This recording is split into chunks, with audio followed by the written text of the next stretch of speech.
Assalamualaikum warahmatullahi wabarakatuh. Waalaikumsalam warahmatullahi wabarakatuh. Ya, halo teman-teman. Akhirnya Strawberry Cash dari SMK Muturojo ini resmi untuk dibuka ya.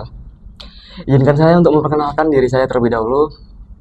Nama saya Rehan Bakti Permana yang akan berposisikan di sini menjadi host dalam podcast Strawberry Cash. Langsung aja kita mulai perbincangan ini ya. Kali ini kita akan memulai perbincangan dengan narasumber yang sangat berpengaruh untuk kemajuan sekolah SMK Muturojo. Assalamualaikum Bapak Alfian, boleh perkenalkan siapa nama Bapak? Baik, nama saya Alfian Rahman Rasyid SHMPD. Saya sejak tanggal 15 Juli 2023 diperintah oleh Muhammadiyah untuk menjadi Kepala SMK Muhammadiyah 1 Ngoro Jombang atau seberi nama Muturojo. Gitu. Nah, ya. Jadi sedikit informasi di sini saya akan memberikan pertanyaan kepada Bapak yang akan berpotensi menjadi informasi yang sangat penting dalam lingkup sekolah maupun di luar sekolah SMK Muturojo. Oh ya Pak, ini kan dari nama SMK Muturojo ini apakah ada suatu filosofinya atau ada artinya di kata Muturojonya ini Pak? Oke, pertanyaan yang bagus, menarik ini. Ya. Kenapa kok kemudian dinamakan Muturojo? Jadi kita itu ingin mengangkat brand, Mas ya. Oh, ya. Sekolah-sekolah Muhammadiyah itu banyak yang dinamakan mutu. Kemudian mutu itu biasanya Muhammadiyah 1. Nah, kenapa kok kemudian ada rojonya itu? Muturojo itu ada 2 makna. Yang pertama, SMK Muhammadiyah 1 Ngoro Jombang. Jadi rojo itu Ngoro Jombang. Yang kedua kemudian ada filosofinya itu sekolah ini harus menjadi sekolah yang bermutu dan menjadi raja bagi sekolah-sekolah yang selevel, yang satu vokasi ya di Kabupaten Jombang, bahkan nanti secara nasional. Itu adalah impian kenapa kemudian kita namakan Muturojo gitu. Berkaitan ya Pak, mutu dan menjadi raja. Amin, amin. Dan juga ini kan baru pertama kali kita membuka podcast dan podcast ini dikasih nama dengan Strawberry Cash. Lagi Pak, ini Strawberry Cash ini apa ada arti tersendiri di dalam namanya? Baik, kita ini menghadapi situasi generasi yang strawberry. Strawberry itu penampilannya sangat menarik, sangat bagus, tetapi kemudian sayangnya dalamnya itu mudah rapuh. Generasi saat ini itu penampilannya sangat menarik, luar biasa. Karena apa? Karena memang hidup pada zaman yang serba teknologi yang canggihnya sangat berbeda jauh dengan generasi saya di tahun 79 itu. Benar, tapi kemudian yang menjadi masalah adalah rapuh, mudah meleleh, mudah goyah dan sebagainya itu. Maka kemudian situasi itu memberikan inspirasi bahwa dengan podcast ini ayo kita ajak generasi muda untuk jangan mudah baper, jangan mudah leleh, jangan mudah hancur, rusak, tapi kemudian menjadi generasi yang kuat untuk menjadi generasi Indonesia emas di tahun 2045. Itu visinya Mas. Di podcast kita ini membahas edukasi untuk generasi-generasi yang sekarang ya teman-teman. Oke, lanjut ya. Ini sudah mulai masuk ke pertanyaan inti. Yang pertama kita mulai dari tema kurikulum dan pembelajaran teman-teman. Jadi ini ada pertanyaan Pak. Ya. Apa visi dan misi sekolah dalam mengembangkan sebuah kurikulum? Jadi visi sekolah itu ini versi panjangnya, versi aslinya itu mencetak lulusan berakhlak mulia, terampil, mandiri, profesional dan unggul. Dari visi yang panjang ini kemudian saya sederhanakan biar dewan guru, biar siswa bisa cepat hafal itu, karena nanti harus diimplementasi dalam kehidupan sehari-hari. Bahwa tagline kita itu adalah profesional dan berbudi. Saya ingin siapapun civitas akademika Muturojo itu harus menjadi atau menuju menjadi orang yang profesional dan mereka itu juga berbudi. Tidak hanya cukup profesional. Banyak orang profesional tapi kemudian tidak berbudi. Banyak orang yang berbudi akhirnya bagus tapi tidak profesional. Ya. Maka ke depan itu tantangan bangsa ini dibutuhkan manusia Indonesia yang profesional dan berbudi. Kita gabungkan di sini. Siapapun orang warga di Muturojo harus profesional dan berbudi. Ya gurunya, ya pegawainya, dan juga siswa-siswanya itu. Benar. Dan juga saat Bapak berjabat di sini, perkembangan apa saja Pak yang sudah signifikan dari sebelumnya hingga sekarang? Ya, kalau kita baca pada background kita, SMK Muturojo, kemudian di bawah itu ada tulisan Pusat Keunggulan Sektor Permesinan dan Konstruksi. Pada tahun 2021 kita mendapatkan bantuan dari pemerintah sebagai sekolah pusat keunggulan, dan itu di TKR, teknik kendaraan ringan. Nah, Ya, Pak. setelah saya masuk, kita masih memiliki istilahnya itu hutang kepada pemerintah. Bantuan itu turun begitu besar, maka kemudian sekolah ini harus punya namanya teaching factory, pembelajaran berbasis produksi jasa. Jadi anak itu siapapun siswa SMK, khususnya TKR, karena kita PK-nya di TKR itu harus diajari. Bukan hanya pada teori semata, bukan hanya praktek semata, tapi kemudian juga terjun langsung di teaching factory, atau pendek kata itu bengkel sekolah. Dan bengkel sekolah ini harus dibuka untuk umum, kemudian harus berstandar industri. Nah, maka saya memberanikan diri ketika masuk ke sekolah ini, teaching factory itu harus ada, khususnya di PK atau TKR. Tapi saya nggak cukup puas di situ. Baik TKJ maupun TSM juga di tahun 2025 ini juga harus berbasis TEVA. Jadi nanti kita akan punya bengkel mobil standar industri di TKR, kemudian kita punya bengkel motor untuk TSM, dan itu juga harus standar industri, dan kita juga akan punya TEVA untuk TKJ, dan targetnya juga berstandar industri.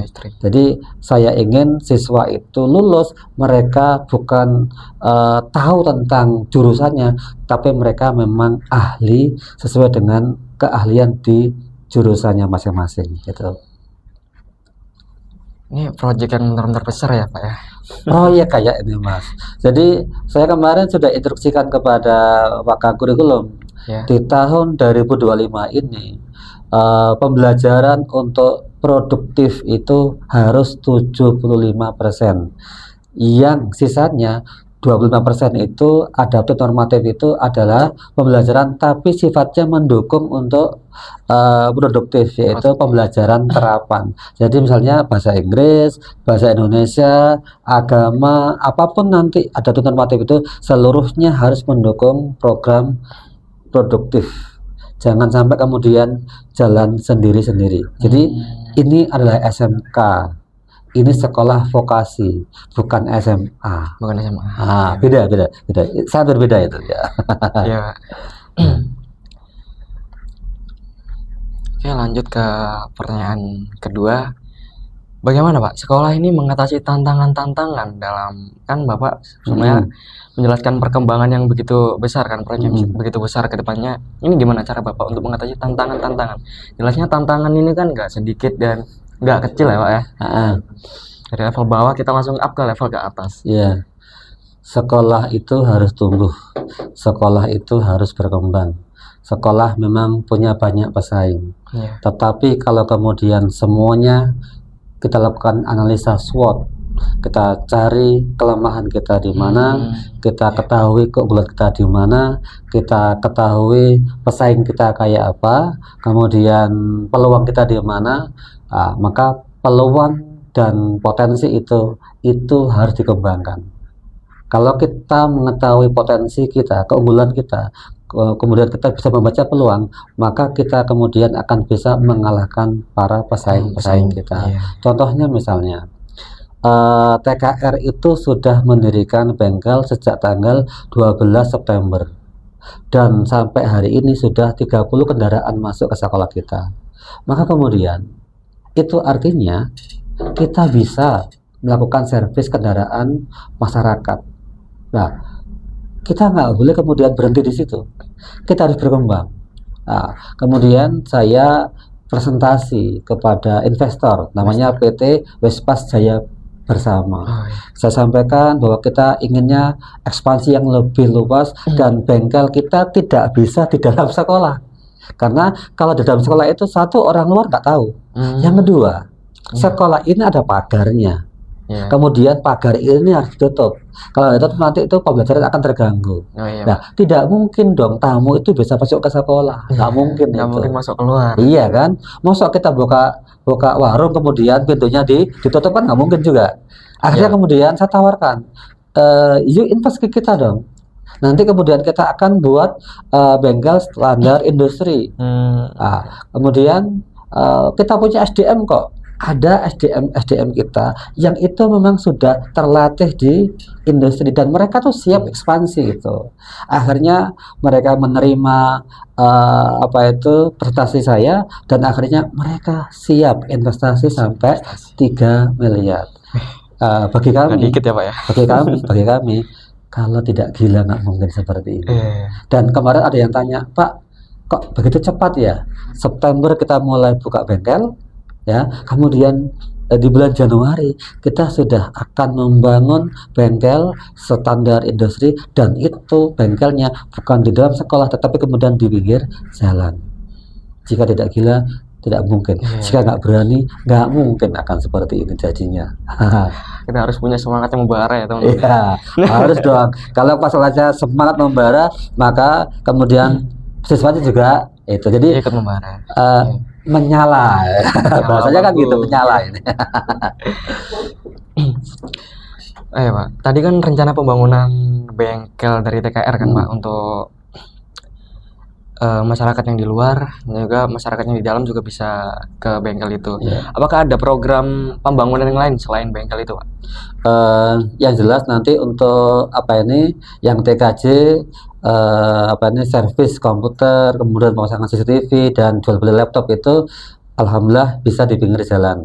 Kita hanya punya masalah pada TSM. TSM sementara tidak bisa di luar, tetap di dalam. Tetapi insya Allah di tahun 2025 ini bengkel sepeda motor Mutorojo akan sesuai dengan standar AHAS. Jadi nanti akan ada piping dan sebagainya. Jadi proses belanja sedang dilakukan. Insya Allah nggak akan lama akan standar dengan AHAS. Jadi apapun TEVA itu saya inginkan seluruhnya selaras atau standar dengan industri. Maksudnya seperti itu. Benar-benar pengen mengalahkan itu pesaing-pesaing di ini ya sekitar kita ya teman-teman. Kalau kemudian kita punya TEVA, kemudian standar industri, insya Allah kita belum punya pesaing.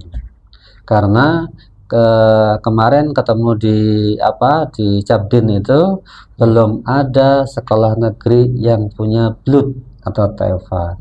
Belum ada sekolah swasta yang punya TEVA. Apalagi TEVA-nya itu standar industri. Ini sangat berat. Jadi sekolah SMK swasta itu di akhir bulan Desember, 19 Desember kemarin itu baru sosialisasi TEVA. Tapi kita sudah melangkah lebih jauh dan sangat jauh untuk teaching factory. Nah, ini yang menjadi branding, ini yang menjadi diferensiasi perbedaan sekolah kita dengan sekolah lain. Nah, itu Mas. Lanjut ke pertanyaan selanjutnya, apakah ada program khusus Pak untuk mengembangkan bakat dan minat siswa Pak? Ya, saya menyadari bahwa siswa itu tidak hanya ingin mengembangkan bakatnya di bidang jurusannya itu. Dan kadang-kadang masuk jurusan itu juga belum sesuai dengan hatinya gitu ya. Iya. Kadang belum maksimal itu. Tetapi ada anak yang suka volley, ada anak yang suka futsal, Iya. ada yang suka basket, bahkan ada yang suka musik. Bagaimana kemudian kita akan fasilitasi? Alhamdulillah sekolah kita sudah membangun lapangan Iya, multifungsi ya. Tahun lalu saya masuk, lapangannya luar biasa jeleknya ya, banyak Bagus, rumput, banyak batu dan sebagainya itu. Iya. Tapi sekarang sudah jadi nih kan, itu bisa untuk futsal, bisa untuk volley, bisa untuk basket. Insya Allah ring basketnya akan segera datang gitu. Nah, saya sudah memerintahkan kepada wakakiswaan, tolong dong datangkan pelatih-pelatih yang profesional. Kemudian segera data siapa yang suka futsal, siapa yang suka volley, siapa yang suka basket. Kemudian latihan rutin, tapi memang harus gantian. Kapan dipakai untuk futsal, kapan Iya. dipakai untuk volley, kapan dipakai untuk basket. Kemudian kalau ada kompetisi silahkan ikut kompetisi. Dan saya yakin dengan adanya atas lapangan ini siswa akan senang sekali. Kemarin sudah ada yang bilang ke saya, Pak mohon izin nanti latihannya malam. Oke, latihan malam monggo. Bisa deh kan sore futsal, malam basket dan sebagainya lah. Caranya terserah kalian lah itu. Jadi bisa menjaring minat-minat siswa yang berbagai macam ya. Dan bisa mengembangkan minat siswa itu ikut turnamen-turnamen kemungkinan ya. Karena kan kalau setelah ekstra beberapa lama latihan-latihan percuma kan kalau nggak ikut perlombaan, mengembangkan bakat dan minat siswa. Ya Pak, lanjut ke pertanyaan yang kelima. Bagaimana cara sekolah ini menjalin kerjasama dengan masyarakat sekitar sekolah, Pak? Apakah ada program tertentu, Pak? Ya, saya ingin kemudian apa yang kita miliki ini dirasakan oleh masyarakat. Ke depan kita itu untuk TKJ ini ingin menjadi provider untuk pasang wifi ya. Namanya apa nanti yang paham itu kaprok gitu. Iya. Nanti kita punya izin, kemudian kita punya alatnya, kemudian nanti warga bisa nyambung ke kita. Karena hari gini kalau rumah tidak ada wifi itu rumah itu akan ketinggalan zaman. Tetapi kita juga tahu bahwa warga kita itu kemampuan ekonominya sangat terbatas. Maka sekolah ingin bermitra dengan sebuah perusahaan untuk jaringan itu dan nanti kita sebar ke masyarakat biar masyarakat bisa merasakan oh ternyata SMK ini sangat bermanfaat untuk warga. Yang kedua kemudian bengkel Teva ya, itu sangat penting. Kita buat bengkel mobil. Ada warga Muhammadiyah, silahkan servis mobil ke ke Motorojo. Kita jamin kita profesional dan kita jamin harganya akan sangat bersahabat. Sangat bersahabat itu berarti sangat terjangkau lah, nggak mahal lah gitu. Nah, kemudian kita punya bengkel sepeda motor. Bapak Ibu guru, kemudian siswa, kemudian jamaah Muhammadiyah, silahkan untuk servis motor di sekolah kita. Bahkan setiap pengajian Muhammadiyah di Puspa itu kita juga buat acara event di sana, sehingga banyak warga yang kemudian ada cek kendaraan motornya, cek akinya, cek mesinnya macam-macam, dan mereka sangat senang.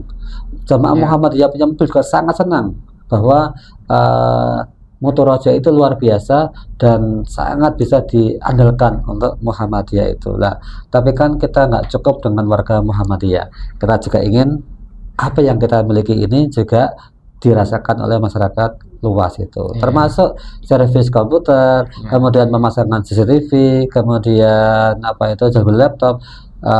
Kita akan persiapkan, kita akan tawarkan kepada sekolah sejombang untuk kemudian kalau Anda pasang CCTV, kalau Anda servis komputer, kalau Anda belanja laptop, nggak usah kemana-mana, bisa langsung ke sekolah kita. Dan kita jamin nanti harganya berbeda, pasti berbeda dengan tempat-tempat yang lain lah. Sahabat teman harganya. Kedepannya ini kan perkembangannya kan begitu signifikan ya Pak ya. Tentunya tingkat kedisiplinan siswa itu harus juga lebih ditingkatkan, Pak. Ya, itu gimana, Pak? Cara meningkatkan kedisiplinan siswa? Itu sederhana, Mas. Siswa itu sederhana. Ada istilah itu kan, ada pepatah Jawa itu, kacang gak ninggal lanjaran. Kacangnya itu akan bagus kalau lanjarannya itu bagus. Jawa itu. Iya. Kalau pepatah Indonesia itu buah jatuh tak jauh dari pohonnya, kan gitu. Iya. Atau kemudian saya membaca di tafsir Al-Misbah itu ada kata-kata gini, apapun yang ada di wadah itu, yang dituangkan itu adalah sesuai dengan isinya. Kalau kemudian di wadah itu isinya bagus, yang dituangkan ke gelas itu akan bagus. Ya, Kalau yang di wadah itu isinya kotor, buruk, hasilnya juga akan buruk yang tertuang di gelas itu. Maka kuncinya adalah pada bagaimana Bapak dan Ibu guru bisa nggak disiplin, bisa nggak tertib, bisa nggak kemudian menjadi teladan. Karena apa? Guru itu kan digugu dan ditiru. Dia akan didengarkan petuah-tuahnya oleh anak-anaknya, siswanya itu, dan dia akan ditiru oleh anak-anaknya itu. Maka saya mengajak dan membudayakan Bapak Ibu guru untuk menjadi teladan contoh bagi seluruh anak-anak, dan saya meyakini ketika gurunya berubah, ketika gurunya teladan itu, insya Allah siswa akan berubah. Karena kata Ki Hajar itu kan ingarso sungtulodo, di depan Anda itu adalah contoh bagi siswa. Maka ini dulu kita utamakan. Kalau contohnya baik, maka akan hasilnya baik anak-anak kita itu. Tapi kalau contohnya itu nggak baik, tentu buruk. Uang yang dilihat seperti itu ya akan diikuti Ya, seperti ditiru, itu kan ya. gitu lah. Benar. Setelah kemudian guru berubah jauh lebih baik, itu siswa juga akan berubah. Jadi nanti misalnya gini, kita buat aturan disiplin, kita buat aturan ketertiban itu. Tapi kemudian kalau gurunya nggak tertib, disiplin nggak bisa, percuma itu. Ada aturan untuk guru, maka ada aturan untuk siswa. Kalau kemudian siswa disuruh tertib, maka guru juga harus tertib. Kalau siswa disuruh disiplin, maka guru juga harus disiplin. Guru paling lambat datang ke sekolah itu 6.45. Nah, nanti setelah itu akan ada sanksi untuk Bapak Ibu guru. Dan kemudian nanti ada aturan seragam kayak apa, kemudian kehadiran kayak apa. Kita akan ada reward and punishment. Kalau mereka tertib, kalau mereka taat, ada rewardnya, ada penghargaannya, gaji akan dan sebagainya itu akan diberikan penghargaan. Tetapi kalau kemudian Bapak Ibu guru ada pelanggaran sama sendiri, ya mohon maaf, kita akan berikan hukuman atau punishment. Kalau sudah guru aman, akan juga diterapkan kepada siswa. Jadi akan sangat mudah merubah siswa, mendisiplinkan siswa itu kalau kemudian dimulai dari kepala sekolah dan Bapak Ibu guru. Visi saya itu gini, Mas. Gimana, Pak? Agar siswa disiplin, guru disiplin itu. Saya sampaikan ke Bapak Ibu guru, dan nanti saya sampaikan ke siswa juga itu. Saya ingin itu Bapak Ibu guru itu bekerja tanpa diperintah, disiplin tanpa diawasi. Jadi saya ingin Bapak Ibu Dewan Guru itu di sini itu bukan bekerja, di sini bukan mengajar, tapi di sini adalah panggilan jiwa, panggilan hati. Karena guru itu profesi yang mulia. Kita bekerja di kantor tuh ngerjakan tuh hanya ngetik, Mas, kertas itu benda mati, mesin ketik benda mati, komputer itu benda mati. Tetapi di sekolah itu, ini anak itu harus tumbuh. Apa itu? Akhlaknya, kepribadiannya, otaknya, masa depannya. Dan masa depan itu oleh orang tua diserahkan, dipercayakan kepada kami, Bapak dan Ibu guru. Maka itu kan kita punya menteri baru ya, Pak Abdul Mukti itu. Indonesia maju. Guru bermutu, Indonesia maju. Karena apa? Kemajuan bangsa ini itu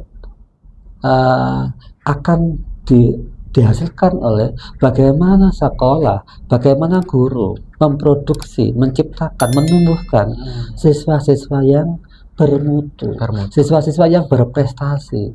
Lah, kalau gurunya nggak bermutu, nggak bisa siswa itu berprestasi, Mas. Bener. Kalau siswa itu nggak berprestasi, nggak bisa Indonesia itu bisa maju. Nggak bisa maju. Tahun 45 itu kan Indonesia emas. Maka sekarang itu Pak Abdul Mukti itu Indonesia apa tuh guru bermutu, Indonesia maju. Saya juga ingin Bapak Ibu guru di sekolah kita ini harus bermutu. Sekolahnya akan maju, maka bangsa itu juga akan maju. Ikutan Itu maju. ya, itu ya. Jadi saya tahu sedikit informasi ya Pak ya dari SMK Muturojo ini bakal membuat program kalau sekolah kita ini akan digabung atau diikutkan seperti kayak pesantren, dan juga ada program seperti setiap pagi ada mengaji, hafalan dan sebagainya dalam keislaman. Program SMK itu yang benar itu ada link and match. Link and match itu sekolah SMK vokasi itu harus link dengan industri dan harus match selaras dengan industri. Kita harus kerjasama dengan industri dan kita harus match dengan industri. Program link and match yang pertama itu adalah pembelajaran di sekolah vokasi itu ada soft skill, hard skill, dan kebekerjaan. Yang pertama itu soft skill dulu, bukan hard skill. Keahlian di bidangnya itu nomor 2. Yang pertama itu soft skill. Nah, soft skill itu akan bisa terbentuk dengan baik kalau kemudian agama itu dimaksimalkan. Ingat, Indonesia, bangsa Indonesia ini sukunya apapun itu, sebelum Islam masuk, sebelum Kristen masuk, itu sudah beragama. Jadi DNA-nya bangsa Indonesia itu bangsa yang beragama. Tidak cocok ya, tidak cocok bangsa Indonesia itu tidak beragama, itu nggak cocok.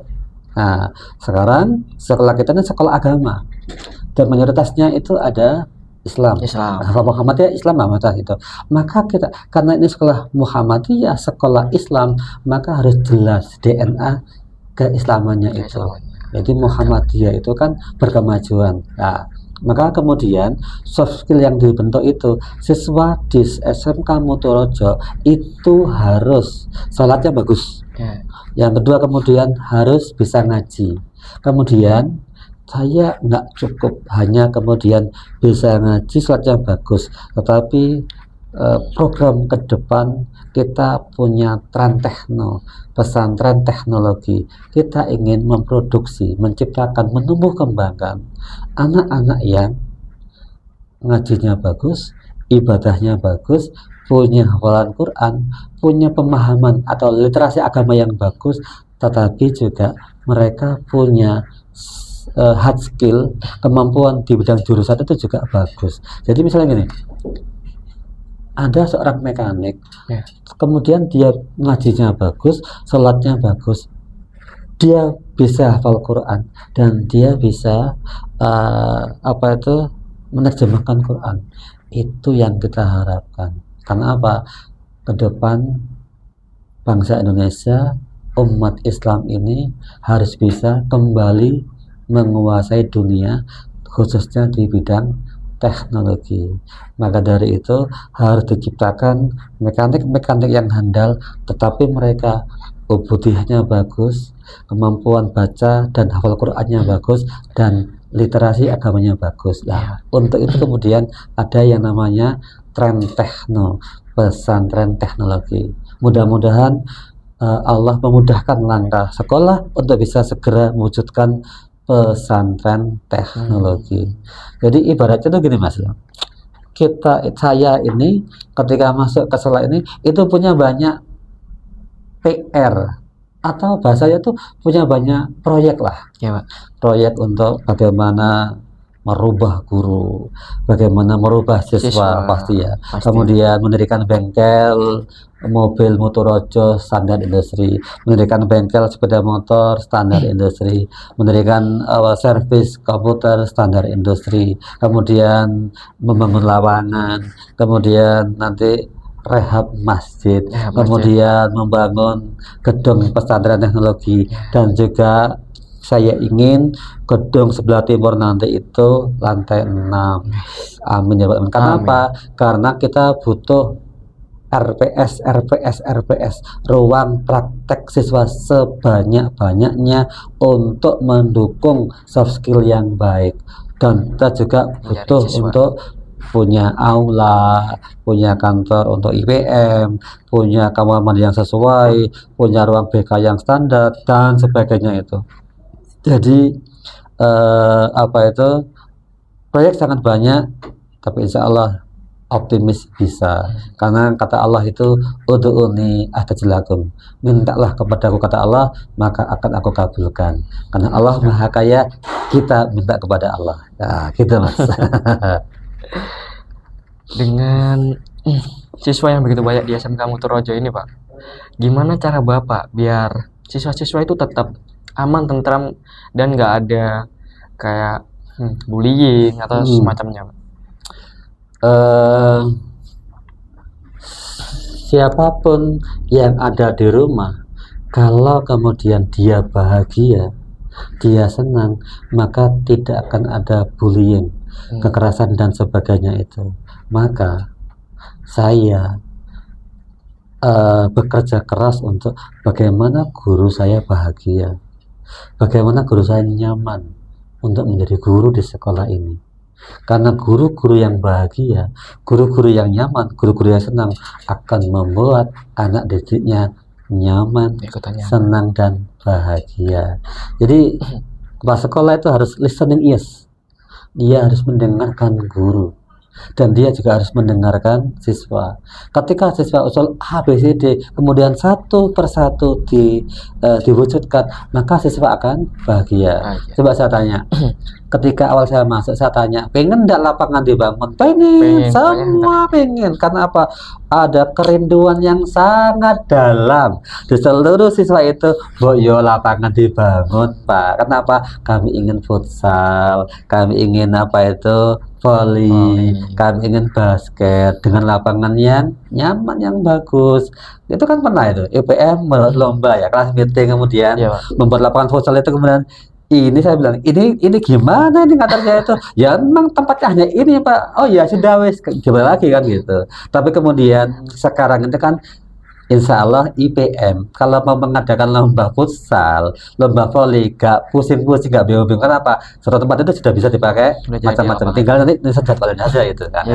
Ini kan bagian daripada kepala sekolah itu listening is, mendengarkan apa yang diharapkan oleh siswa. Contoh lagi misalnya itu, kalian TKJ ini ada podcast yang luar biasa ini, suka enggak?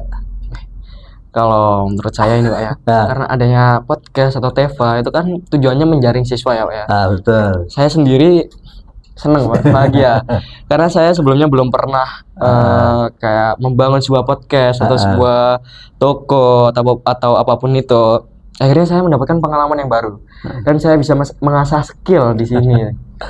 Itu sih Pak. Pernah menyangka enggak kita punya podcast itu? Nggak pernah Pak. Kemudian batasnya ada semuanya kan? Ya. Dan ini nggak murah kan? Nggak murah fasilitasnya. Sekolah itu harus memfasilitasi siswa. Dengan ada podcast ini, kalian kan akhirnya bekerja keras toh. Kemudian latihan A, B, C, D. Itu namanya pengembangan potensi siswa. Dengan adanya podcast, nanti kalian akan membuat banyak konten. Kalau nggak punya podcast, nggak punya seperti ini, nggak bisa buat konten. Akhirnya apa? Kalian punya bakat nggak akan berkembang itu. Ketika ada TEVA untuk TKJ, kalian pasang CCTV, itu kan keahlian kalian. Itu kan kompetensi kalian. Dengan kemudian kalian semakin banyak pasang CCTV, semakin banyak servis komputer, maka disitulah keahlianmu itu akan tumbuh. Meningkat. Itu yang kami lakukan, karena kalau tanpa ada sarana, kalau tanpa ada fasilitas, tidak akan pernah tumbuh berkembang potensi peserta didik. Yakin itu.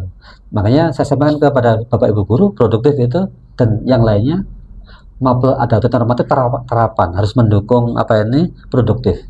Dan di produktif jangan terlalu banyak teori. Tetapi anak itu harus banyak praktek, dan prakteknya itu harus laras dengan industri. Contohnya gini, kelas 1 kenalan, Ya. kelas 2 harus banyak praktek. Kemudian kelas 3 itu magang. Habis magang nanti terjunkan di TV sekolah. Jadi anak-anak yang diterjunkan ke TV sekolah, ke bengkel profesional itu harus anak yang memang sudah punya keahlian profesional sedang standar industri. Maka akhirnya pembelajaran kita itu juga standar industri, atau bahasa itu kan kita akan menciptakan kelas-kelas industri di dalam pembelajaran itu. Ya. Jadi setelah lulus sekolah, anak-anak juga bisa ini ya Pak ya, membuahkan hasil atau mendapatkan bekal dari sekolah. Jadi nggak terlalu kaget dengan dunia luar. Iya, Karena punya skill. jangan sampai kemudian keluar bisa apa? Saya nggak bisa apa-apa. Kan kaget Pak. Kayak gitu. Jadi yang salah siapa? Kan kayak gitu terpandang apa sih sekolahnya kok nggak bisa gitu. Yang salah adalah sekolahnya. Kamu nggak diajari apa-apa kan gitu. Padahal sekolah itu ada standar namanya mutu lulusan. Mutu lulusan itu harus diukur. Maka mutu lulusan di SMK itu anak itu soft skillnya kayak apa, etiknya kayak apa, adabnya, akhlaknya kayak apa. Dia yang pertama. Yang kedua skillnya kayak apa. Kalau anak TKR ya harus bisa servis mobil dong, nah, kan gitu. Anak TSM servis motor dong, ada standarnya minimal kayak apalah gitu. Kemudian anak TKJ ya bisa servis komputer, bisa pasang CCTV, dan bisa setting jaringan internet. Kalau nggak bisa sama sekali, itu diapain di sekolah 3 tahun ya? 3 tahun nggak ngapa-ngapain Pak. Akhirnya tuh gini, jadi kalau kita lihat berita itu, pengangguran di Indonesia itu sangat banyak loh ya, jutaan itu. Dan penyumbang terbesar itu SMK, Mas. Padahal SMK ini tujuannya membangun siswa biar bisa langsung kerja. Ada yang salah berarti kan? Nah, maka dari itu saya bertekad, saya tidak mau menjadi beban dosa sekolah. Sekolah ini nggak boleh banyak beban dosa, dan kita harus menciptakan siswa-siswa memang punya keahlian, sehingga nanti ketika lulus mereka mau bekerja dimanapun itu mereka siap. Ya, jadi sudah punya. Nanti saya akan kemana itu ada, karena kita sudah bekali soft skill, hard skill, dan mental siap kerja. Kadang-kadang etiknya bagus, hard skillnya bagus, tapi nggak mau kerja. Susah juga itu. Ketiga-tiganya harus siap itu. Sudah Pak, cukup. Siap ya, oke. Pertanyaan cuma itu saja. Mungkin ada tambahan yang bisa disampaikan kepada penonton atau Sobat Muturojo. Jadi baik siapapun Bapak Ibu, Mas-mas, adik-adik yang di luar sana, kenalkan ini adalah podcastnya Muturojo SMK Muhammadiyah 1 Ngoro Jombang. Kami ada di Jalan Patimura nomor 9 Brazil Ngoro Jombang. Kami adalah sekolah pusat keunggulan, dan kami ini ingin menjadi sekolah yang profesional dan berbudi. Yuk gabung dengan kami di sekolah kami ini. Bakat Anda apapun akan kami kembangkan dengan sebaik-baiknya. Dan untuk podcast ini nanti akan kita isi dengan konten-konten yang menarik bagi anak-anak muda, bagi generasi strawberry itu, dan kita akan berikan motivasi, harapan hidup agar Anda berkembang dan jangan pernah ingin untuk mengakhiri hidup. Jangan mudah untuk baper, jangan mudah untuk lemah dan meleleh. Itu nggak baik. Kalau bisa itu kita ciptakan strawberry yang smart, strawberry yang kuat. Agar apa? Agar dalam mengarungi hidup ini Anda bisa menjadi yang terbaik. Itu Mas. Saya ucapkan banyak-banyak terima kasih kepada Bapak Alfian udah mau sharing-sharing info kepada saya dan juga sobat-sobat Muturojo dan teman-teman di sana. Terima kasih udah mau menonton dan mendengarkan podcast kami Strawberry Cast. Cukup sekian dari saya. Mohon maaf untuk Bapak Alfian kalau ada tutur kata yang kurang berkenan atau sama-sama lah. kurang baik didengar, dan juga untuk kalian yang mohon maaf kalau ada tutur kata yang kurang nyaman kalian dengarkan. Wassalamualaikum warahmatullahi wabarakatuh. Waalaikumsalam warahmatullahi wabarakatuh.